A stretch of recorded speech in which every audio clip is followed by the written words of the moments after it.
Step into the captivating world of the Behind the Curtain podcast, where your dynamic hosts, John Dyer and Dr. Mohamed Saleh, bring together a wealth of 60 years of combined experience in healthcare and manufacturing. Join us every week as we delve into intriguing topics, weaving unscripted conversations that promise to take you on an unpredictable and enlightening journey.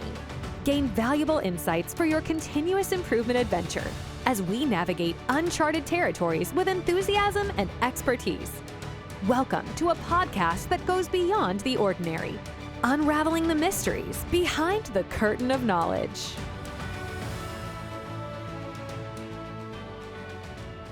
Hey, Dr. Mohamed. Last week, we discussed getting to the root cause of a problem. This week, we want to talk about solutions. So what are some of the things that we need to consider when a team is ready to move into the solutions phase? What a great question, John. Once you have your top contributors and you're able to associate them with your root causes, you have to be able to generate ideas. And not every idea you're going to be able to do. You might have 100 ideas. So which one do you work with? And so, if you started off down like the brainstorming techniques using brainstorming or brain writing or Scamper or gallery walks or role playing, whatever you use, or lean tools to come up with idea, however you facilitate that, you're going to have this portfolio of ideas. And so one of the things that I have found to be effective understanding what ideas to start working on. And I like to use the word countermeasure because I'm not really sure if it's going to work or not yet. Right. Once I prove it, I go into labeling it as a solution, but I'm still kind of in the which one do I work on phase, and to put together an implementation plan. Yeah, the analogy I like to use is the funnel, right? Yeah. We got a whole big bunch of ideas, and now we got to funnel it down to the select few. Absolutely. And so one very, I would say, easy technique that I have found to be very quick with the team is using something like an impact effort grid, which is a 4-block. And on the vertical axis, we have things like the impact. Sometimes people call it payoff or benefit. And then on the effort grid, on the x-axis, on the bottom, you have your effort. Or sometimes people call it like degree of difficulty.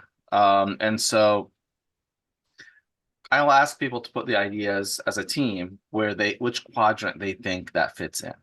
Now, in the healthcare space, and I don't know if it's generally outside of healthcare or just in healthcare, we've labeled these 4 boxes. And so things that are low effort with low impact, we call that the possible area. If we have time, it's low effort, but it's also low impact. Things that are low effort and high impact, that's the sweet spot. So we want to implement those. Things that are high effort and high impact, we want to consider those. And so those usually require some budget, some funding, some strategic thinking behind them. And things that are high effort but low impact, those we usually just kibosh. Right. And so we've come get up rid with of this them. we've come up with this acronym called the PICK chart, PICK, to stand for possible, implement, challenge or consider, and kibosh. And so now it's known as the PICK chart. Rarely do you find someone who understands what an impact effort grid is. They'll understand what a PICK chart is. Right. And so, at least in the healthcare space. And so I have found that to be a very useful tool. Sometimes we'll use like the N/3 technique in one of the quadrants to understand, hey, we have 12 ideas here. Let's divide it by 3. We'll get 4, for example. And everyone will vote on their top 4, and the one that makes it is the one that we'll start with. That's one way to do it. However, another way to do it, and the way I'll say was raised and grew up in, was to evaluate it through some criteria matrix. That usually considers both cost and risk when you assess it, to know which one is like truly good, which one's not really good, which one's is questionable but possibly adequate, and which one is just like outstanding. We should try this because it's low risk, but it's also high and low cost.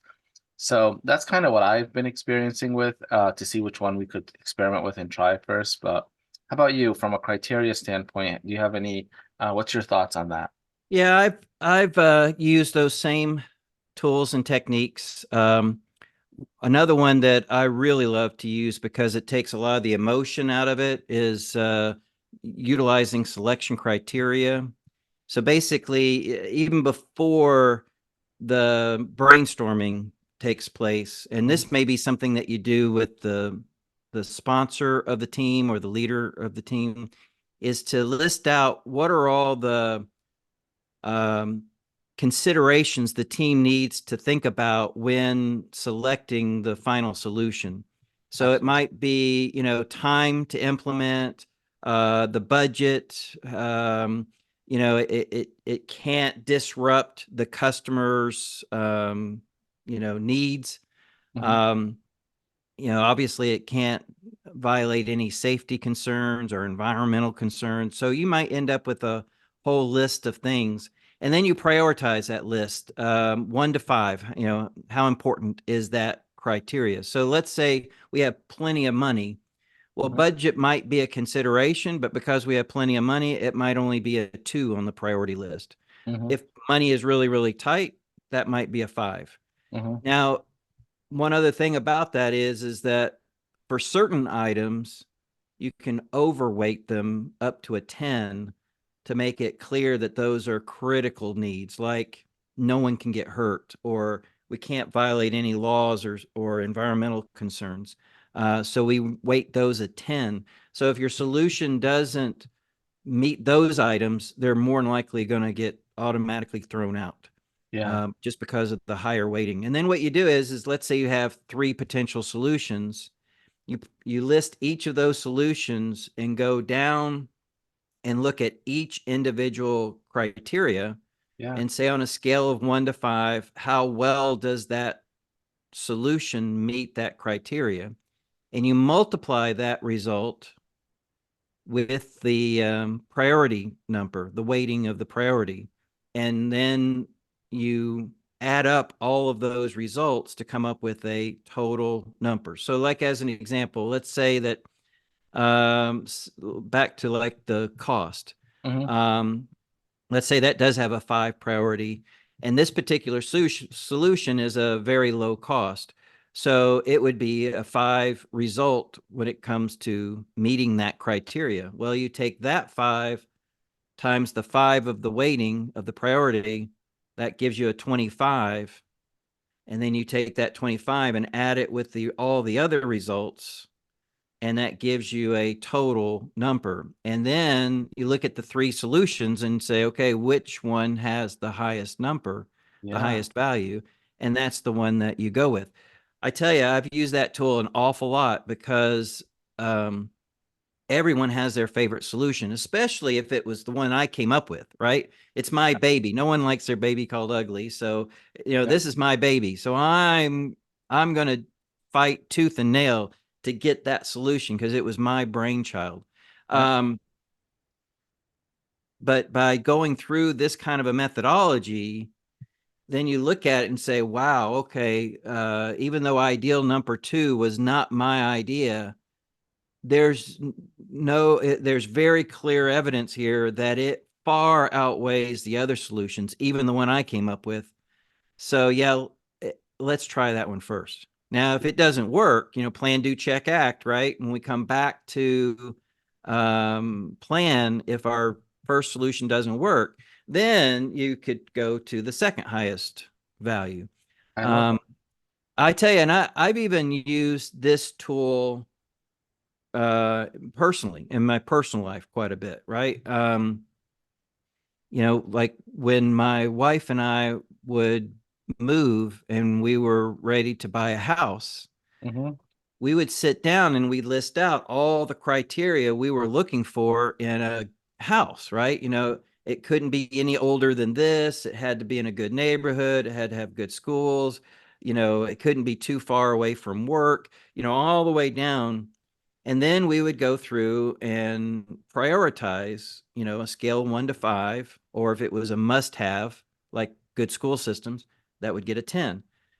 And then actually what we would do is once we filled that out, we would give it to our realtor and say, here's the things we're looking for. Here's the criteria we're looking for. Now, I remember one time when we were moving, the first 3 houses the realtor showed us didn't meet hardly any of our criteria.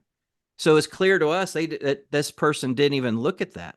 Yeah. So we ended up going to a different realtor. We were like, okay, that's fine. If you don't want to take our needs into consideration, then we'll go find someone else. You know, And the I, second realtor was like, this is great. Oh my goodness, this really gives me a good idea of what you're looking for. And the first 3 houses they showed us were perfect. We're right spot on. So I find that tool to be very helpful. It makes it more objective than subjective, which takes some of the emotion out. yeah, I was just thinking in healthcare, we that's a very powerful tool, the criteria as well, because sometimes, like, patient satisfaction is important, employee satisfaction is important, safety and quality is important.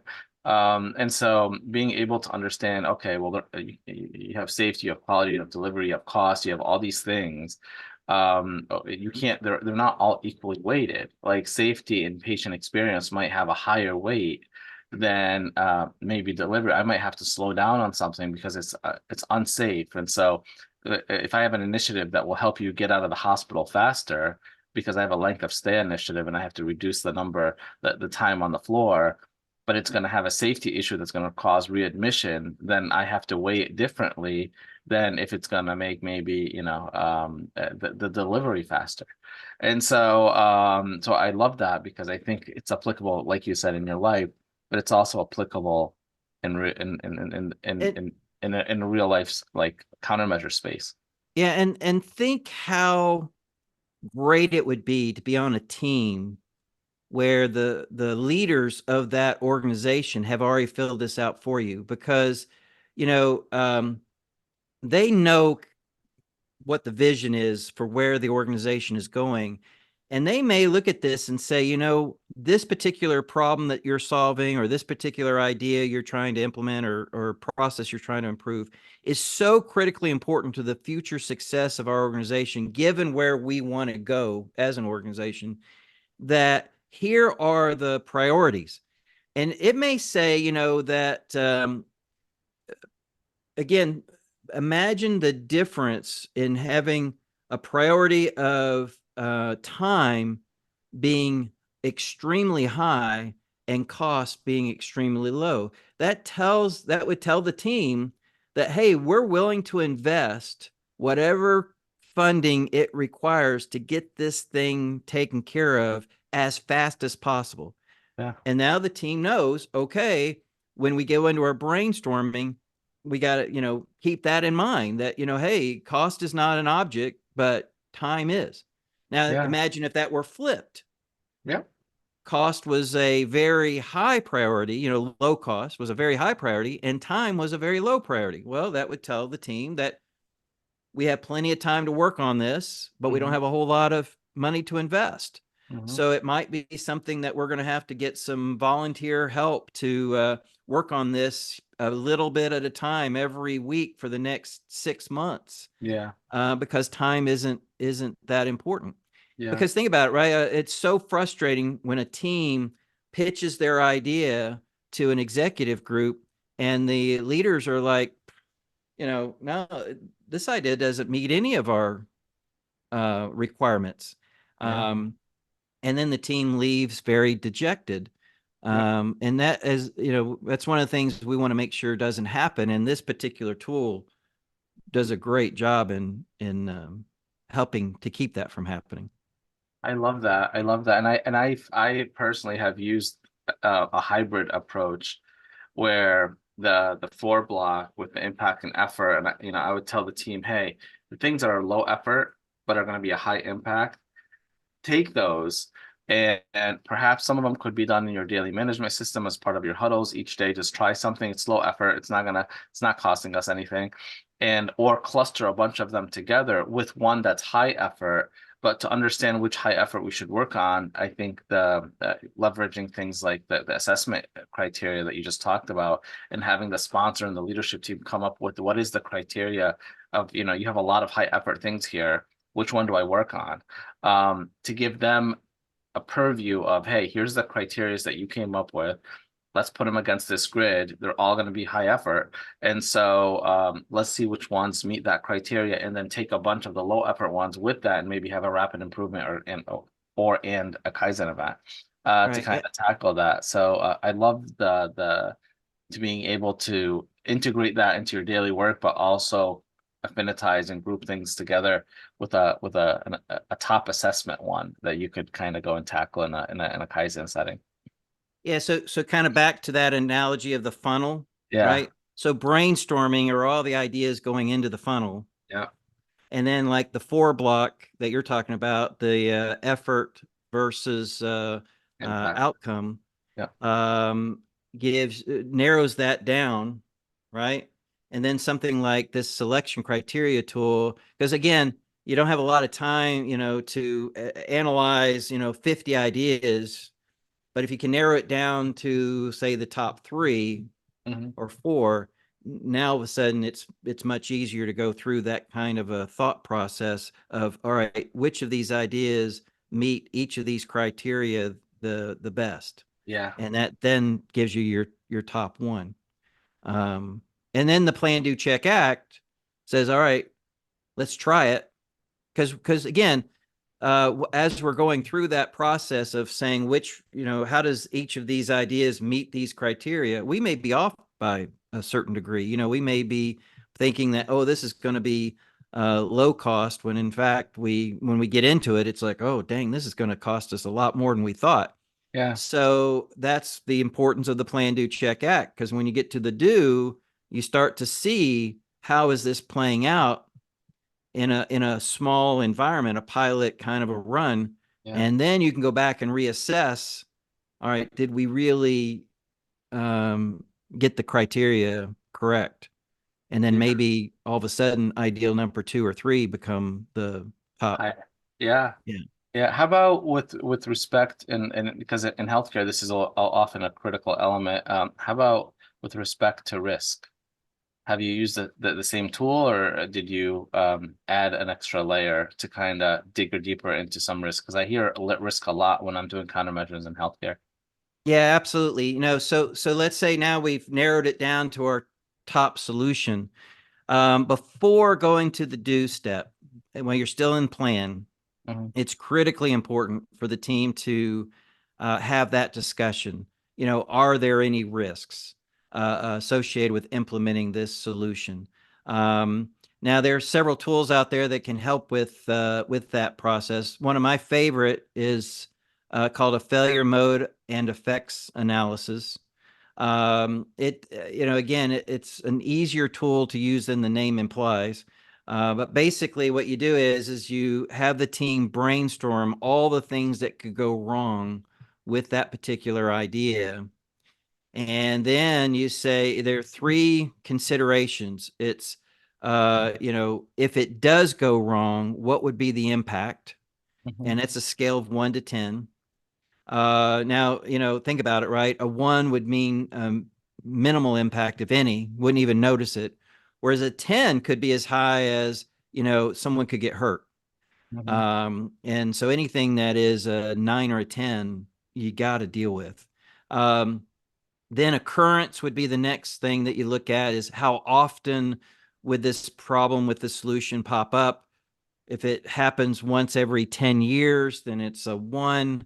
But if it's happening, every other time we do it, then that would be a 10. Yeah. And then the third one is detection. How likely, if it does go wrong, how likely are we to detect that it actually went wrong? And if it's something that's really obvious and easy to detect, that would get a 1. If it's really difficult to detect, that would get a 10. And then what you do is you multiply those 3 numbers to get a total risk score. So if they're all 1s, that would be a 1. If they're all 10s, that would be 1,000. So your score is going to be somewhere between 1 and 1,000. And what you do then as a team is you say, okay, obviously anything that has a 10 has to be looked at, has to be addressed. And you say, okay, how do we do, what are there things we can do with this solution to minimize that risk? Now you'll never get to 0 or 1. And I mean, that's one of the things that teams need to understand is there's risk to everything, right? There's risk to any change.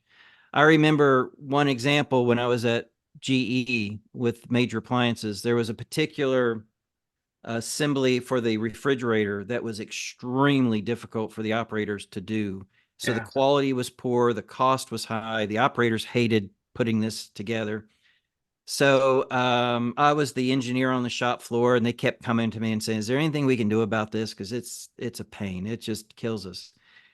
So I actually pulled a team together. This was early in my career, so this is way before teams were even really considered, a good thing to do. But I got the head of design engineering, I got the head of quality, a couple other engineers. We got a couple of the operators to be, advisors to the team, and we came up with what we thought was a really great design change that would address all the problems. It would take a tremendous amount of cost out of the refrigerator. I mean, it was a grand slam home run. We made up several prototypes. I still have one of these in my possession as a reminder of this particular story. We did several trial runs, 2 at a time, 3 at a time. I think we did 3 or 4 trial runs. All of them worked beautifully. And we thought, man, this is going to be great.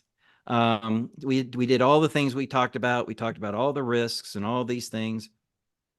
Looked good. We got all the green arrows to go into production. Production lasted about 5 hours. And then all of a sudden, every refrigerator was being rejected. And I mean, to the point of not even being repairable. And what we discovered was that when we got into production parts, if one part was on the very, very low end of the tolerance and another part was on the very, very high end on the tolerance, that would leave a pinhole gap so that when we put the insulation in, the chemicals that created the insulation, it would go through that little pinhole and fill the entire cavity of the refrigerator with foam that was not, you couldn't remove. And so the whole refrigerator was junk. And 100% of them, that was happening. Oh, Well, we had to shut the line down. Fortunately, we still had some of the old components, so we were able to switch back to the old ones, but it took several hours to get all these bad units out and clean up everything. And I remember this like it was yesterday. The plant manager, and this is a plant of 2,000 employees, so this would have been my boss's boss's boss, came down to the shop floor in front of everybody and just started reaming me out, red face, just yelling at me. I mean, I knew I was going to get fired. Fortunately, my whole team was there with me, and they had my back. They came up and they said, "All right, if you're going to yell at him, you got to yell at us too." Because we went through all these steps. And you had the head of design engineering who was like a peer of this plant manager. And he was laying this all out. He's like, this wasn't John's fault. We did all of this. We tried our best to mitigate the risk as much as possible, but we overlooked this one thing. And it's easily corrected. We can easily correct that. And we did. And we ended up putting that new design back into production. And I mean, it ended up saving the company like over $500,000. I love I And love that. eventually the plant manager did, once he calmed down, he did come and apologize to me. That's great. But yeah, so every change has some risk. It's a matter of doing everything you can to minimize that risk. Well, in healthcare, one of our mottos is do no harm, and all risk is a huge factor when we come to it. And I think today discussing like what are the approaches to getting countermeasures, how to funnel that into like an impact effort grid, being able to understand the criteria and the selection criteria that you need, and be able to understand the costs and risks that come with it. And I love your idea about leveraging that failure mode and effect analysis, the FMEA, to be able to really dive deep and understand the cause and effect that it might have on the whole value stream, or the continuum of care for a patient. Because I think risk might happen in not being able to pause and say, what are the downstream and upstream effects of this, and what are the risks that are associated with it that could cause harm to someone or cause any safety issues at least for me, that speaks very loudly. And so I love our conversation today. I think we're out of time. And so with that, I look forward to our next conversation, and I look forward to the hearing comments and from our viewers. Very good. Awesome. Take care. As we draw the curtains on another fascinating episode, we wanted to express our gratitude for joining us on this enlightening journey.